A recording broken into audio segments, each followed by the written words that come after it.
حضرت عائشہ رضی اللہ تعالی عنہا سے ایک صحابی نے پوچھا کہ ام المؤمنین سرکار دو عالم صلی اللہ علیہ وسلم گھر کے باہر جو ارشادات فرماتے ہیں اور گھر کے باہر جیسی زندگی گزارتے ہیں وہ تو ہم سب کو پتہ ہے، لیکن یہ بتائیے کہ گھر میں کیا عمل کرتے ہیں؟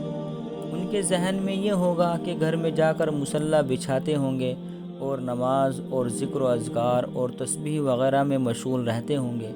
حضرت عائشہ رضی اللہ تعالی عنہا نے فرمایا کہ جب آپ گھر میں تشریف لاتے ہیں تو ہمارے ساتھ ہمارے گھر کے کاموں میں ہاتھ بھی بٹاتے ہیں اور ہمارا دکھ درد بھی سنتے ہیں، ہمارے ساتھ خوش طبعی کی باتیں بھی کرتے ہیں، اچھی باتیں بھی کرتے ہیں جس سے ہمارا دل بہل جائے، ہمارے ساتھ گھلے ملے رہتے ہیں۔ البتہ ایک بات ہے، وہ کون سی بات ہے؟ حضرت عائشہ صدیقہ رضی اللہ تعالی عنہ فرماتی ہے، البتہ ایک بات ہے کہ جب اذان کی آواز کان میں پڑتی ہے تو اس طرح اٹھ کر چلے جاتے ہیں جس طرح ہمیں پہچانتے بھی نہیں۔ تو اس لیے میرے بھائیوں، عزیز ساتھیوں، بزرگوں، نوجوان اور میری بہنوں، اب آپ خود غور کریں کہ جب ہم اذان کی آواز سنتے ہیں تو ہمارے اوپر کیا حالت ہو جاتی ہے؟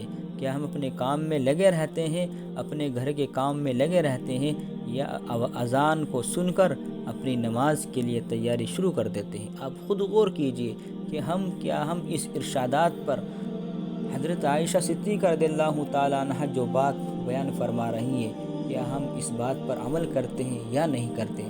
آپ خود اپنے اندر جھانک کر دیکھ سکتے ہیں۔ آپ کو اپنی زندگی کے بارے میں آپ کو خود معلوم ہوگا کہ آپ کتنے ارشادات پر آپ عمل کرتے ہیں اور کتنے ارشادات پر آپ عمل نہیں کرتے ہیں۔